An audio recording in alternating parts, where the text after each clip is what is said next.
இங்கே அப்போஸ்தலர் 1ஆம் அதிகாரம் 8வது வசனம். தயவு செஞ்சு யாராவது வாசிங்க. தமிழ் பைபிள் யாராவது வாசிங்க. பரிசுத்த ஆவி உங்களிடத்தில் வரும்போது எஸ் நீங்கள் பெலனடைந்து எஸ் எருசலேமிலும் யூதேயா முழுவதிலும் எஸ் சமாரியாவிலும் பூமியின் கடைசி பரியந்தமும் எனக்கு சாட்சிகளாய் இருப்பீர்கள் என்றார். S amen. Thank you brother.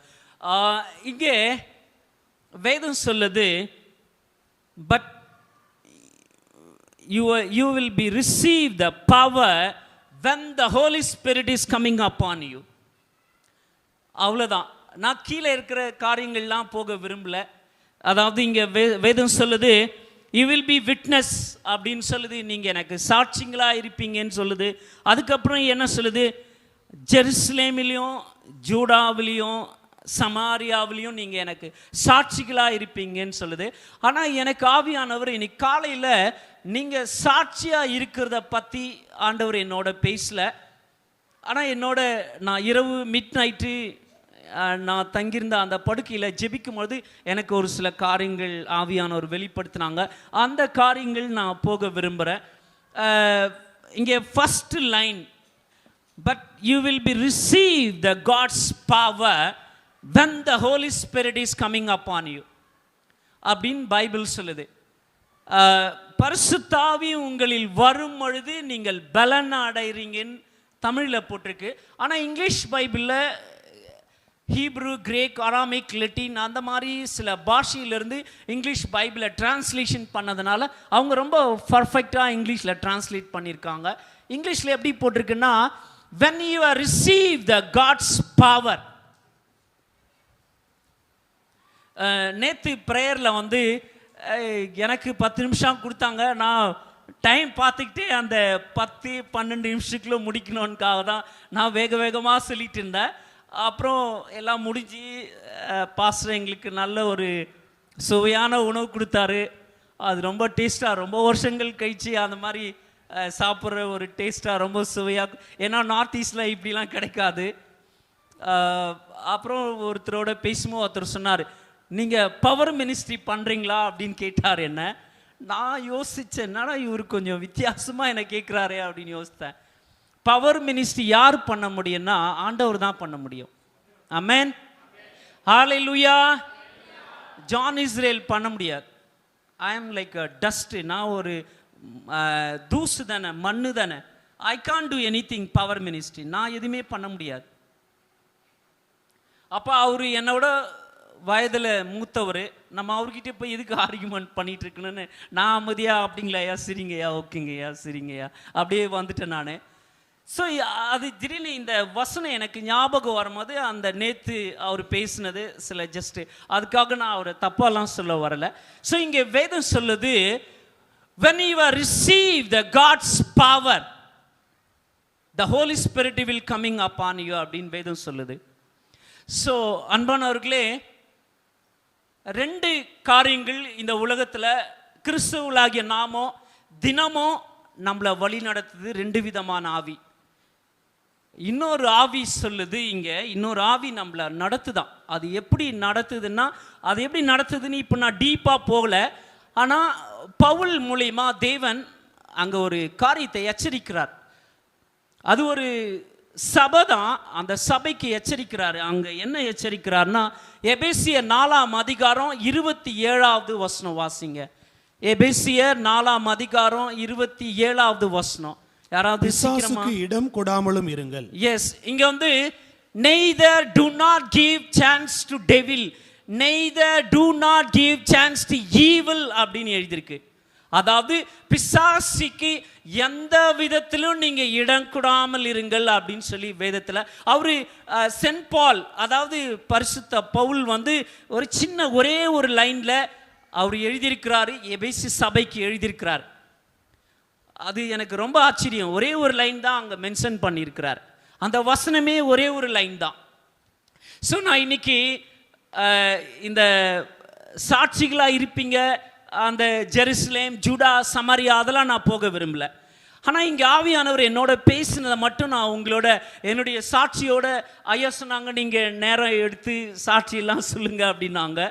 So இங்கே வேதம் சொல்லுது, when you are received the God's power, தேவனுடைய வல்லமை உனக்குள்ள வரும்பொழுது பரிசுத்த ஆவி தொடர்ந்து உன்னோட இருக்கிறாருன்னு வேதம் சொல்லுது.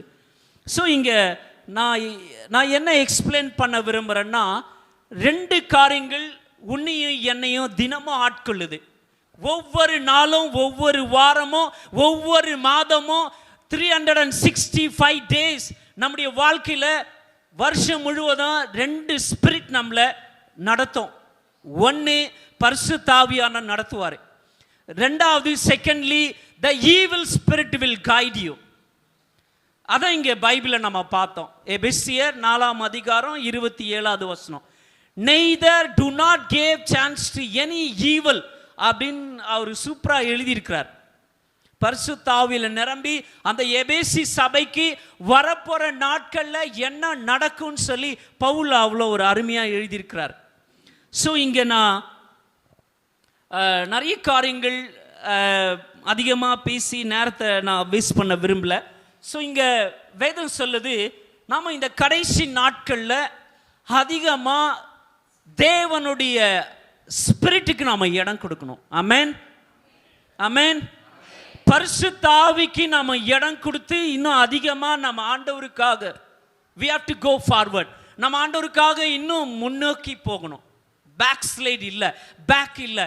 நம்ம ஆவிக்குரிய ஜீவியத்தில் ரொம்ப ஒடுங்கி போய், பயந்து போய், சோர்ந்து போய், பலவீனமாகி நம்ம இருக்கிறதுக்காக ஆண்டவர் நம்ம அழைக்கல. அதுக்காக தெய்வம் நம்ம அழைக்கல. கடன் பிரச்சனை, பண பிரச்சனை, வியாதி பிரச்சனை, அது எல்லாமே செகண்ட் பார்ட். உனக்கு உண்மையாகவே 100% ஃபெய்த் இருந்தா இப்போ நம்ம உங்களுக்கு இப்போ நடந்திருக்கிறது எல்லாத்தையுமே ஆண்டவர் மாற்றி போடுவார். ஆமென், ஹல்லேலூயா, ஹல்லேலூயா. ஸோ இங்கே வேதம் சொல்லுது, when you are receiving God's power, the Holy Spirit is coming upon you. பரிசுத்த ஆவி நமக்குள்ள வரும் பொழுது நாம விட வேண்டிய 7 காரியங்கள் விட்டாதான் நம்ம ரியல் பிளெஸ்ஸிங்கை நமக்கு ரிசீவ் பண்ண முடியும். 7 காரியத்தை விடணுமா. நான் ஹோலி ஸ்பிரிட்டுக்குள்ள டீப்பாக போக விரும்பல. பரிசுத்த ஆவியை பற்றி நான் பேச விரும்பல. ஆல்ரெடி மூத்த தகப்பன் இருக்கிறாரு, அவர் ரொம்ப டீப்பாக உங்களுக்கு பரிசுத்த ஆவியை பற்றி பேசுவார். ஆமென். ஆல்ரெடி நிறைய முறை பேசியிருக்கிறாரு. ஆனால் நாம் இந்த கடைசி நாட்களில் 7 விதமான காரியத்துக்கு இடம் கொடுத்து நாம் ரியல் ஆசீர்வாதத்தை நிறைய முறை இழந்து போயிருக்கிறோம். ஸோ என்னுடைய வாழ்க்கையில் கூட 1988ஆம் வருஷம் முதல்ல என்னுடைய வாழ்க்கையில் ஒரு சின்ன கைப்பிரதி எனக்கு கொடுக்கப்பட்டுச்சு. ஒரு சகோதரி அவங்க தமிழில் என்ன சொன்னாங்கன்னா, Jesus loves you, I to love you brother அப்படின்னு சொல்லி எனக்கு ஒரு கைப்பிரதி கொடுத்தாங்க. அந்த கைப்பிரதியை வாங்கி அதை கையிலேயே கசக்கி அவங்க மூஞ்சிலேயே வீசி எறிஞ்சிருக்கிறேன். அவங்கள ஃபில்த்தி லாங்குவேஜ், தவறான வார்த்தையினால் அவங்களோட பேசியிருக்கிறேன். என்னெல்லாம் பேசினமோ அப்படி தவறான வார்த்தையில் பேசியிருக்கானா அவங்க சிரிச்சுக்கிட்டே அமைதியாக போயிட்டாங்க. எனக்காக நான் எப்படியாவது கடவுளுக்குள்ளே வரணும்னு சொல்லி நான் அப்போல்லாம் என்ன இப்படி பட்டையிட்டு இங்கே ஒரு குட்டி ரெட் கலர் ஒரு பொட்டு வைப்போம்ல, அது இப்போ எனக்கு ஞாபகம் இருக்கு.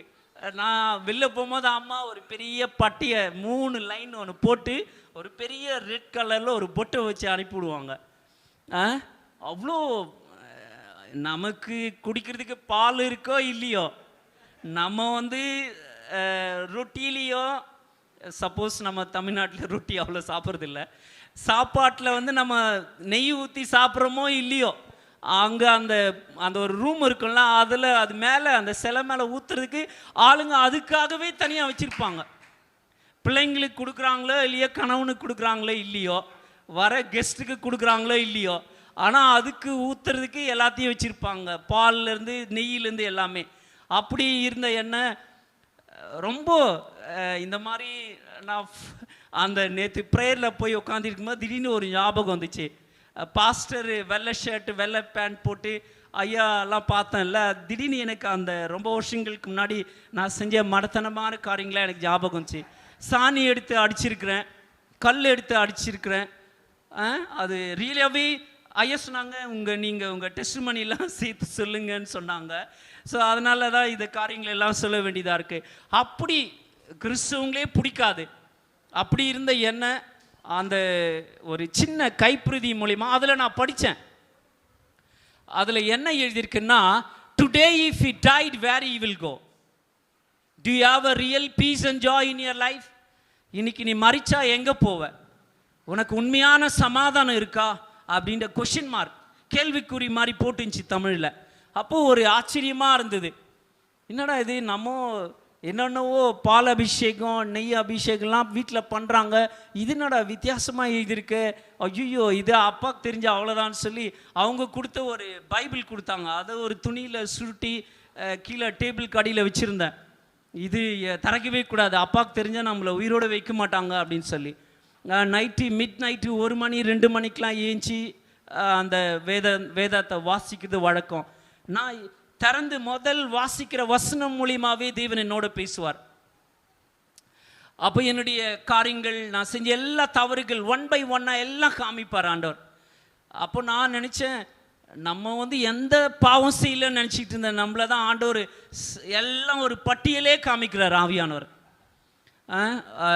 ஸ்கூல்லேருந்து காலேஜிலேருந்து எல்லாம் பண்ண அட்டுணி எல்லாம் என்ன சொல்கிறது, இங்கே ஷர்ட்டுக்கு பின்னாடி கூட ஒரு பெரிய கத்தியை வச்சுக்கிட்டு சுற்றிட்டு இருக்கிறது பசங்களோட. ஸோ அப்படிலாம் இருந்த வாழ்க்கையை யார் மாற்றுறதுன்னா ஆவியானவர் ஆண்டவர் மட்டும்தான் மாற்ற முடியும். ஆமென், அல்லேலூயா. ஸோ உண்மையாகவே இவ்வளோ வருஷங்கள் 24-25 வருஷமாக நார்த் ஈஸ்டில் இருக்கிறோம். இந்த என்ன சொல்கிறது, கள்ளக்குறிச்சி, இந்த சேலம், இந்த சைடு எப்போவுமே வந்ததே கிடையாது. திடீர்னு நாங்கள் நாளைக்கு வேறு ஒரு இடம் இன்னைக்கு வேறு ஒரு இடம் போக வேண்டியது. ஆனால் தேவனுடைய சித்தம் இங்கே இருக்கணும்னு சொல்லி, அதான் காலையில் கூட பிரதர் எங்கிட்ட சொல்லிட்டு இருந்தார். ஸோ அந்த மாதிரி இருந்த என்ன, ஒரு நைட்டில் படுக்கும்பொழுது யார் உண்மையான சமாதானம் கொடுப்பாங்க, who is the real God, யார் உண்மையான கடவுள்னு சொல்லி எனக்குள்ள ஒரு கேள்விக்குறியாகவே இருந்துச்சு. எல்லாத்தையும் பண்ணுறோம், கிராண்ட் ஃபாதர் கிராண்ட் மதர், என்னுடைய கிராண்ட் மதர் பாட்டி என்ன சொல்கிறது, ஐயா இப்போ ஒருத்தரை பற்றி சொல்லிட்டு இருந்தாங்களா, குறி சொல்கிறது, அவங்க தான் கடவுளே நினச்சிக்கிறாங்க எல்லாரும். அந்த கிராமம் முழுதும் பாட்டிக்கிட்டு தான் வருவாங்க. நான் எப்போவுமே சின்ன குழந்தையாக இருக்கும்போது பாட்டியோடு இருப்பேன். அப்போது அவங்க திடீர்னு அப்போவே கிட்டத்தட்ட 40 years பேக்குன்னு வச்சுக்கிங்களா, 40 வருஷத்துக்கு முன்னாடி 40 வருஷத்துக்கு முன்னாடி எனக்கு அப்போ அந்த 7 வயசு சின்ன 5 வயசு இருக்கும்போது 4 வயசு இருக்கும்போதே எங்கள் பாட்டி என்னோட பேசியிருக்காங்க, சொல்லியிருக்காங்க. அப்பாவோட அடிக்கடிக்கு அவங்க சொல்லுவாங்க, உன்னுடைய பெரிய பையன் உன்னோட இருக்க மாட்டான், அவன் கடவுளுக்குரியவன், அதனால் கடவுளே அவனை கொண்டு போயிடுவார். எங்கள் வீட்டில் எல்லாரும் நினச்சாங்க இவன் செத்து போயிடுவான் அப்படின்னு சொல்லி. பாருங்கள், ஒரு குறி சொல்கிறவங்க, ஒரு மந்திரங்களை ஊதுறங்களுக்கு கூட தெரியுது இவன் தேவனுடைய சேர்ந்தவன் அப்படின்னு சொல்லி. அப்போ எனக்கு சின்ன வயசு, எனக்கு ஒன்றுமே தெரியல. அடிக்கடிக்கு என்னுடைய கிராண்ட் மதரோடு நான் தூங்கும்போது அவங்க அடிக்கடிக்கு எனக்கு சொல்லுவாங்க, நீ இந்த தமிழ்நாட்டில் இருக்க மாட்டேன், எங்கேயோ தூரதோஷத்துக்கு போவ அப்படின்னு சொல்லி. நான் நினச்சேன் படித்து அமெரிக்காவில் என்ன வேலை கிடைக்கணும், அமெரிக்கா போய் சம்பாதிக்கணும்னு நினச்சேன். அப்படி தான் நான் நினச்சிட்டு இருந்தேன். ஒருவேளை அப்படி போவேன்னு நினச்சேன், ஆனால் இந்த மாதிரி ஆண்டவர் கொண்டு போவார்னு நினைக்கல. ஸோ அப்படி இருந்த என்னுடைய வாழ்க்கையில் கொஞ்சம் கொஞ்சமாக தேவன் ரோமர் 9:10 மூலிமா தேவன் என்னோட பேசுனதுனால, காலேஜில் ப்ரொபோசருக்கு என்ன தவறாக நடந்தனா அவர்கிட்ட போயிட்டு மன்னிப்பு கேட்குறது, காலேஜில் என்னென்னலாம் அட்டூழிய பண்ணால் அதை போய் ஆவியானவர் சொல்கிறாரு, உன்னுடைய கான்சியன்ஸ், உன்னுடைய மனசாட்சி நீ சுத்தம் பண்ணு, அப்போ தான் நீ மறுபடியும் பிறக்கிறதுக்கு ஒரு மீனிங் இருக்கும். அடிக்கடிக்கு ஆண்டவர்கிட்ட கேட்பேன், ஆண்டவரே நீர் என்னோட பேசுங்க, ஒரு உண்மையான கடவுளாக இருந்தால் நீங்கள் என்னோட பேசுங்க, what I have to do, நான் என்ன செய்யணும் ஆண்டவரே அப்படின்னு ஆண்டவர்கிட்ட அடிக்கடி கேட்குறது. திறந்து வாசிக்கும் போதெல்லாம் ஆண்டவர் என்னோட பேசுறது, பேசிக்கிட்டே இருப்பார் ஆண்டவர், நீ இதை செய்யின்னு சொல்லி. ஏதாவது வாங்கணும்னா கூட எதை நான் வாங்கணும் அப்படின்னு கூட ஆண்டவர் என்னோட பேசுவார். இதுக்கு முன்னாடி என்ன சொல்கிறது, அந்த என்னது ஒரு நடிகர் இருப்பார்ல, அவரு மாதிரியே ஒரு பெரிய பேண்ட்டை போட்டுக்கிட்டு அவரு மாதிரியே ஒரு வளையம் போடுறது, அதெல்லாம் கூட ஆண்டவர் சொன்னார், இதெல்லாம் தவறு, இதெல்லாம் மாற்று, உன்னுடைய எல்லாம் உள் உள் உள் வாழ்க்கை வெளி வாழ்க்கை எல்லாமே நீ மாற்றணும் அப்படின்னு ஆவியானவர் என்னோட பேசினார். என்னுடைய காரியங்களை எல்லாம் சரி செஞ்சேன். ஒப்புரவாக வேண்டிய இடத்துல ஒப்புரவாகணும்னு சொல்லி ஆண்டவர் என்னோட பேசினார். அதுக்கப்புறம் ரயில்வே மினிஸ்டர் நிதிஷ்குமாருக்கு ஒரு லெட்டர் எழுதியிருந்தேன். சார், நான் வந்து ட்ரெயினில் நிறைய என்ன சொல்கிறது பத்மாஸ் பண்ணியிருக்கேன், ரவுடித்தனமாக பண்ணியிருக்கேன், நிறைய என்ன சொல்கிறது டிடிஆரே புஷ் பண்ணி தள்ளி விட்டுருக்குறேன், அப்படிலாம் பண்ணக்கூடாத கொடுமைகள்லாம் பண்ணியிருக்கேன். ஆனால் ஆண்டவர் தொடும்பொழுது ஆண்டவர் சொன்னார், நீயே வேலை செஞ்சு அந்த பணத்தை சேர்த்து அதையெல்லாம் திருப்பி ரயில்வே டிபார்ட்மெண்ட் அனுப்பி வை. அதே மாதிரி நான் வேலை செஞ்சு அதே மாதிரி அனுப்பி வச்சேன். ஆனால் நான் இந்த மாதிரி கன்ஃபஸ் பண்ண மாதிரிலாம் ஆண்டவர்கிட்ட நான் ஒரு கேள்வி கேட்டேன்.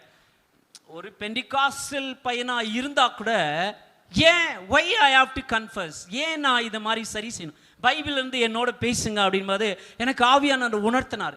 சகைன்னு ஒரு மனுஷன், அவர் ஆவியானவர் அவருக்குள்ளே வரும்பொழுது, அவர் வீட்டுக்குள்ளே போகும் பொழுது ஆவியானவருடைய ஸ்பிரிட் ஆனவர் அவரை தொடும் பொழுது, நீ திருடன், நீ ஏமாத்துறவன், நீ எல்லாத்தையும் கொண்டு போய் கொடுன்னு எதுவுமே சொல்ல. ஆனால் அவன் ஒருத்தனையாக கூட திருப்பி கொடுத்துருக்கலாம். ஆனால் பைபிள் சொல்லுது, அந்த 19ஆம் அதிகாரத்தை வாஸ்து பார்த்தீங்கன்னா தெரியும், நீங்கள் வீட்டுக்கு போய் வாஸ்து பாருங்க, அவன் 4 திருப்பி கொடுத்தானான். அப்போ எனக்கு ஆவியானவர் சொன்னார், நீ ஒரு எத்தனையாவது திருப்பி கொடு. ஆமென், ஹல்லேலூயா. ஸோ இந்த மாதிரி என்னுடைய கான்சியன்ஸ், என்னுடைய மனசாட்சியை தேவன் சுத்தம் பண்ணும்படியே என்னோட பேசினார். அதுக்கப்புறம் எல்லா காரியங்கள் சரி செய்யும் போது என்னுடைய வீட்டில் அநேக பிரச்சனைகளை சந்தித்தேன். பைபிள் படிக்கக்கூடாது, ஜெபிக்கக்கூடாது, ஆலயத்துக்கு போகக்கூடாது, வீட்டில் வச்சு ஒரு என்ன சொல்கிறது ஒரு மகள் மாதிரி பெண் மாதிரி வீட்டை உள்ள ரூமில் வச்சு பூட்டிட்டு சாவி எடுத்துட்டு போயிடுவாங்க. ஸோ ஞாயிற்றுக்கிழமைனா எங்கேயுமே போக முடியாது. சாயந்தரத்தில் ஒரு கிராமத்தில் அப்போது ஒரு பொது டிவி இருக்கும், பெரிய டிவி, எல்லாரும் அந்த டிவிக்கு முன்னாடி போய் உட்காருவாங்க. நான் லுங்கி கட்டிக்கிட்டு டிவிக்கு போகிற மாதிரியே வேற ஒரு தெருவில் போய் சர்ச்சுக்கு போயிட்டு வருவேன். நான் லுங்கி கட்டிக்கிட்டு சர்ச்சில் போய் லாஸ்ட்டில் உட்காருவேன். அப்போ பாஸ்டர் என்னை பார்த்து கேட்பார், இவனுக்கு இந்த மாதிரி பிரச்சனை இருக்குது, அதனால தான் இவன் இப்படி வந்திருக்கிறான்னு அவருக்கு நல்லாவே தெரியும். அவர் எப்போ மெசேஜ் கொடுத்து ஆமேன்னு சொல்கிறாரோ முதல் ஆளாக நான் தான் வீட்டுக்கு போனோம்.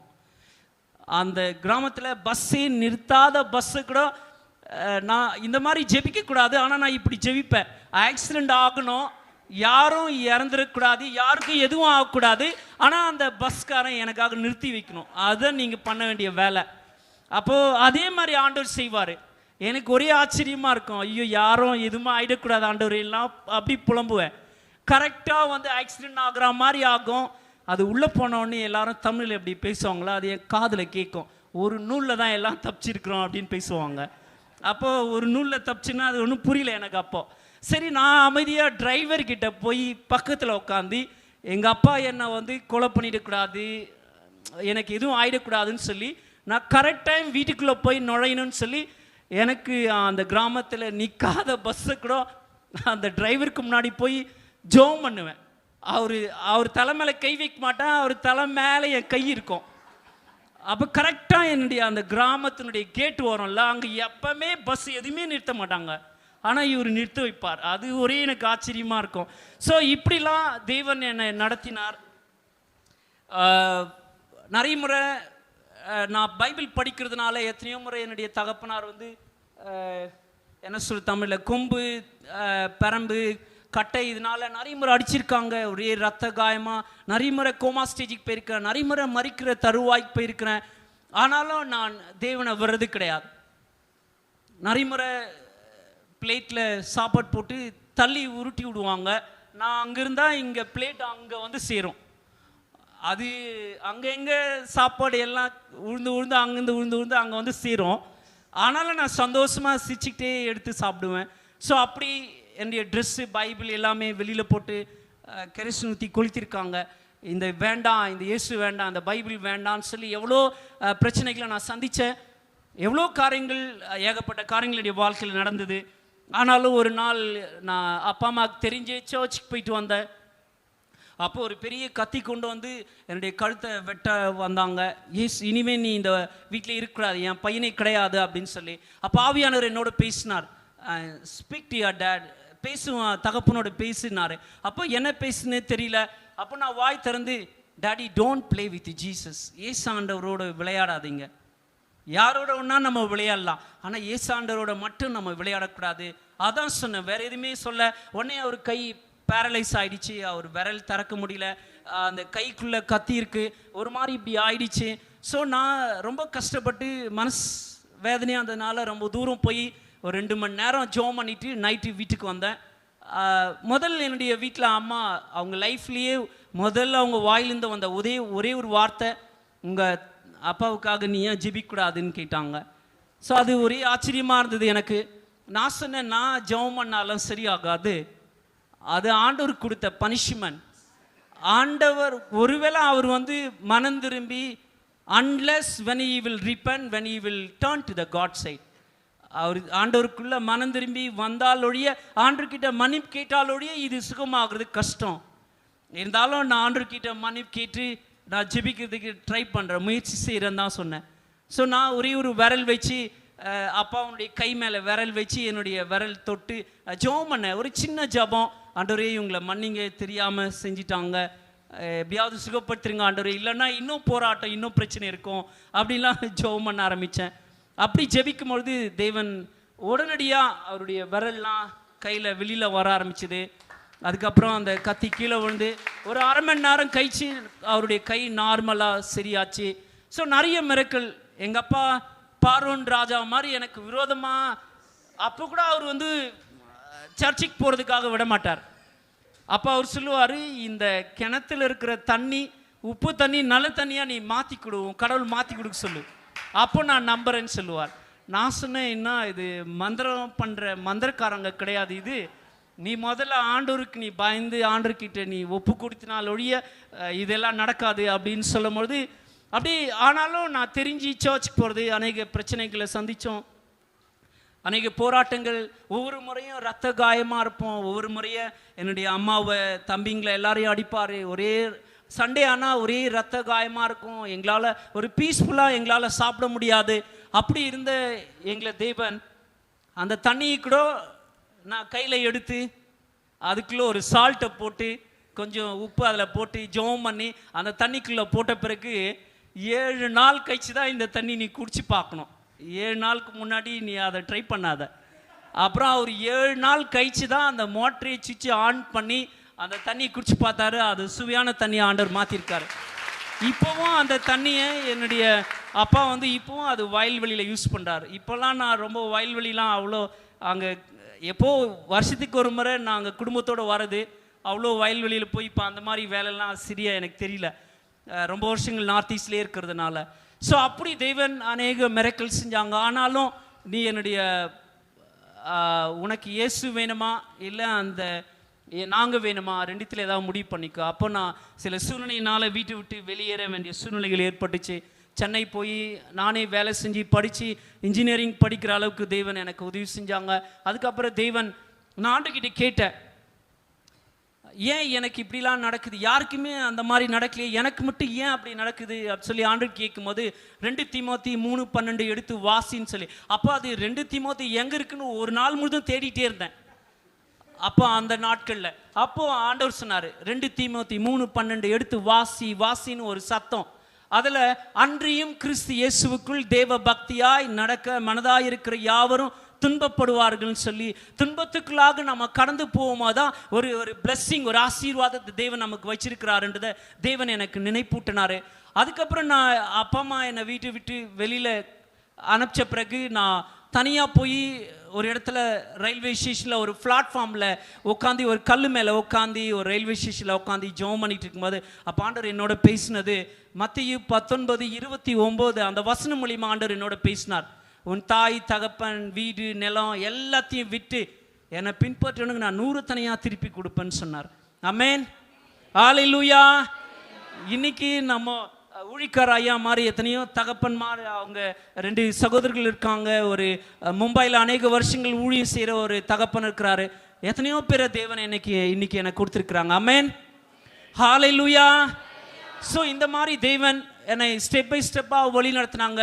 அதுக்கப்புறம் தேவன் நான் இந்தியா மேப் வச்சு ஜெபம் பண்ணேன், ஆண்டவரே நான் எங்கே ஊழியம் செய்யணும். எனக்கு நார்த் ஈஸ்ட் போய் ஊழியம் செய்யணும்னு அந்த ஒரு பாரம், அந்த ஒரு வாஞ்சை எனக்கு இருந்தது. தேவன் என்னுடைய வேலையை ரிசைன் பண்ணி வேதாகம கல்லூரியில் ஒரு ஷார்ட் டைம் கோர்ஸ் படித்து அதுக்கப்புறம் தேவன் என்னை நார்த் ஈஸ்ட் கொண்டு போனாங்க. முதல்ல நான் சிக்கிம் போகும்போது நிறைய என்னால் சிக்கிம் போக முடியல. என்கிட்ட அந்த அளவுக்கு பைசா எதுவுமே கிடையாது. அது ரொம்ப மாதத்துக்கு முன்னாடி என்னுடைய வேலையை ரிசைன் பண்ணதுனால என்கிட்ட எந்த ஒரு பணமும் கிடையாது. ஆனாலும் என்னோட இயேசு இருக்கிறார், அவர் நிச்சயமாக அதிசயங்களை செய்வார்ன்ற ஒரு விசுவாசம். ஸோ நான் பிரயாணம் பண்ணி போகிறதுக்கு எனக்கு டிக்கெட்டே ஒரு ஆண்டி மூலியமாக ஆண்டவர் பேசி நார்த் ஈஸ்ட்க்கு எனக்கு ஒரு டிக்கெட் வாங்கி கொடுத்தது. அது என்னடா என்னுடைய வாழ்நாள் முழுவதும் அது மறக்கவே முடியாது. ஸோ அவங்க தேவன் உனக்கு இதை கொடுக்க சொல்லியிருக்கிறார் தம்பின்னு சொல்லி என்னுடைய ஒரு கவரில் கொடுத்தாங்க. அந்த கவரில் திறந்து அதை எடுத்து பார்த்தா அதில் ஒரு டிக்கெட், ரயில்வே ரிசர்வேஷன் டிக்கெட். இந்த ட்ரெயின் சென்னையிலேருந்து ஸ்டார்ட் பண்ணி இந்த ட்ரெயின் எங்கே போய் முடியுமோ அது வரைக்கும் பண்ணி வச்சுருக்குறாங்க. ஆனால் நான் எங்கே இறங்கணும்னு எனக்கே தெரியாது. ஸோ ஆண்டவர் அந்த மாதிரி என்னை நார்த் ஈஸ்ட் கொண்டு போனாங்க. சிலிகுரின்ற ஒரு பகுதியில் 3 நாள் கழித்து, இப்போ நான் வரும்போது கூட 3 நாள் கழித்து தான் நான் இங்கே வந்து சேர்ந்தேன். சென்னையில் வந்து சேர்ந்து அதுக்கப்புறம் பிரதர்ஸ் நாங்கள் இங்கே வந்து சேர்ந்தோம். ஸோ அப்படி தேவன் என்னை கொண்டு போய் சிக்கிம்ன்ற பகுதிக்கு முதல்ல போகும்பொழுது ஒரே பயங்கரமான குளிர், எங்கே பார்த்தாலும் பச்சை பசேல்னு ரொம்ப அழகாக இருக்கும் அந்த நாடு. அவ்வளோ ஒரு அழகான இடத்துல ஒரு மலைகள், வீடுங்களே காணோம், வீடே காணமே, இங்கே ஆண்டவர் கொண்டு வந்திருக்கிறாருன்னு யோசித்தேன். அப்புறம் போக போக போக போக 19,000 அடி உயரத்தின் மேலே போகும்போது தான் தெரியுது அங்கங்கே வீடுகள்லாம் பார்க்குறேன். ஸோ அந்த மாதிரி நிறைய டீ கார்டன் இருக்குது. டெய்லி காலையில் டீ இலையெல்லாம் பறித்து அந்த மக்கள் பின்னாடி அவங்க ஒரு கூடை இருக்கும், அந்த கூடையை கட்டி வச்சுருப்பாங்க. அந்த கூடையில் அவங்களோட பேசுறது, அவங்க சொல்லுவாங்க அவனோஸ் அப்படின்வாங்க, வாங்கன்றாங்க அவனோஸ் அப்படின்னாங்க. போஸ்னஸ்னால் உட்காருங்க. அதாவது அவங்க பேசுகிறத வச்சு அப்சர்வேஷன் பண்ணி ஆவியானவர் எனக்கு அந்த பாஷைகளை கற்றுக்கொள்ள முடியாத ஒரு கிருபை தேவன் எனக்கு கொடுத்தாரு. நான் எதுவும் டியூஷன்லாம் எதுவுமே போகல. ஸோ அப்படி தேவன் ஒவ்வொரு நாளும் நிறைய ட்ராக்ஸ் கைப்பிரதி, நிறைய நியூ டெஸ்டமெண்ட் பைபிள் ஒரு 20,000 40,000 பைபிளை கொண்டு வந்து வச்சு நிறைய எல்லாம் எங்கெங்கெல்லாம் போகிறோமோ அங்கெல்லாம் போய் கொடுக்குறது, நிறைய பேர் கொடுக்குறது, நிறைய பேர் முகத்திலே வீசி எறிவாங்க. ஸோ இப்படி நிறைய பேர் திட்டிட்டு போவாங்க, நிறைய பேர் வேகமாக பிடிங்கிட்டு ஓடுவாங்க. ஸோ இப்படிலாம் நிறைய அப்படியே ஊழியம் செஞ்சிகிட்டே இருக்கும்போது எத்தனையோ முறை மரணம் தருவாய், எத்தனையோ முறை ஆக்சிடென்ட் விபத்து நடந்திருக்குது, எத்தனையோ முறை விபத்துலலாம் நான் சாக வேண்டியது. தேவன் தரைமட்டம், அதாவது கடல் தரைமட்டம் இல்லைங்களா, இப்போ நம்ம இருக்கிறது இது இந்த தரைமட்டம் 19,000 அடி உயரம். அவ்வளோ உயரத்தில் அந்த சிக்கிமினுடைய மவுண்டன், டாப் ஆஃப் மவுண்டனில் தேவன் என்னை முதல்ல கொண்டு போனார். அங்கேருந்து நேபாள் எங்கே இருக்குன்னு கண்டுபிடிச்சி நேபாள் ஊழியத்துக்காக போனோம். அங்கேருந்து பங்களாதேஷ் எங்கே இருக்குது, அதுக்கப்புறம் பூட்டான் எங்கே இருக்குது. ஸோ பல இடங்களில் தேவன் என்னை கொண்டு போனார். ஹட்சன் டெய்லர் பற்றி நான் இங்கே சென்னையில் இருக்கும்போது நிறைய முறை படிச்சிருக்கேன். ஹட்சன் டெய்லர் வந்து அவர் சைனாவில் எப்படி ஊழியம் செஞ்சாருன்னு சொல்லி அது எனக்கு ஒரு பெரிய சவாலாக இருந்தது. சரி, நம்ம அப்போது சைனாவுக்குள்ளே இந்தியன் ஆட்கள் யாருமே விட மாட்டாங்க. என்கிட்ட எந்த ஒரு ஐடி ப்ரூஃப் கிடையாது, எந்த ஒரு எலெக்ஷன் கார்டோ எந்த ஒரு கார்டும் என்கிட்ட கிடையாது. ஆனால் இப்போ தேவன் எல்லாத்தையும் எனக்கு பண்ணி கொடுத்துருக்கிறார். ஹல்லேலூயா. வெளிநாட்டுக்கு 4-5 கண்ட்ரி போயிருக்கிறேன். எனக்கு பாஸ்போர்ட்டாகவே ஆண்டவர் ஒரு அதிசயமாக எனக்கு பண்ணி கொடுத்துருக்கிறார். அது ஒரே ஆச்சரியம் ஆண்டவர் பண்ணுற காரியங்கள் எல்லாமே. ஸோ நான் நார்த் ஈஸ்டில் முதல்ல ஆங்கில ஆராதனை துவங்கணும். அதுக்கப்புறம் அவங்க மொழியிலேயே அந்த நேபாளி மொழியில் அந்த ஆராதனை துவங்க ஆரம்பித்தோம். அதுக்கப்புறம் மேகாலயா, அருணாச்சல், மிசோராம், திரிபுரா, அசாம், இந்த மாதிரி நிறைய மாநிலங்களுக்கெல்லாம் ஆண்டவர் என்னை கொண்டு போனார். அதுக்கப்புறம் இந்தியாவினுடைய பல பாகங்களுக்கு தேவன் என்னை கொண்டு போயிருக்காங்க. கடலுடைய மையத்தில் இருக்கிற நிறைய கடல் தீவுகளில் தேவன் என்னை கொண்டு போயிருக்கிறாங்க. பல இடங்களில் இந்தியாவில் என்னை கொண்டு போய் தேவன் அவருடைய மகிமைக்காக தேவன் ஊழியம் செய்யும்படியாக தேவன் எனக்கு செஞ்சுருக்காங்க. 2009 எனக்கு ஒரு தீர்க்கதரிசி மூலயமா ஒரு ப்ராஃபஸி நடந்தது என்னுடைய வாழ்க்கையில். டெல்லியில் ஒரு கான்ஃபரன்ஸில் லீடர்ஷிப், பாஸ்டர்ஸ் லீடர்ஷிப், அது ஊழியக்காரங்களுடைய கான்ஃபரன்ஸு. அந்த கான்ஃபரன்ஸில் என்னை பேசுறதுக்காக அந்த ஃபவுண்டர் என்னை அழைச்சிருந்தார். ஸோ அப்போது அந்த கான்ஃபரன்ஸ் முடிஞ்ச உடனே ஒரு அமெரிக்கன் ஒரு ஆள், யூஎஸ்ஏலேருந்து வந்திருந்த ஒரு அமெரிக்க தேவ மனுஷன் என்னை கை கொடுத்து என்னோட பேசும்பொழுது அவர் சொன்னார், இந்த நார்த் ஈஸ்டில் யாருமே பரிசுத்தமாக இல்லைன்னு யோசிக்காத, உனக்காக ஒரு பரிசுத்தமான பொண்ணை வச்சிருக்கிறாருன்னு எனக்கு ஒரே ஆச்சரியம். ஏன்னா அங்கே அவங்களுடைய கலாச்சாரம், கல்ச்சர் எல்லாமே எனக்கு தெரியும். அங்கேயே நான் 9 வருஷம் 10 வருஷம் பேச்சுலராக பல இடங்கள் போயிருக்கேன். பல பேரோட பேசியிருக்கேன். அவங்களுடைய வாழ்க்கை முறைகள் எல்லாமே எனக்கு தெரியும். அப்போது நான் சொல்லுவேன், ஐயோ நான் திருமணமே ஆகாமல் நான் உமக்காக ஊழியம் செய்கிற ஆண்டவரேன்லாம் ஜெபம் பண்ணியிருக்கேன்.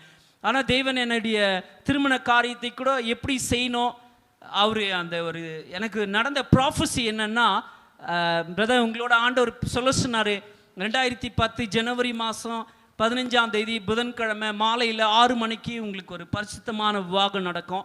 அது தேவனால் நிச்சயிக்கப்பட்டது.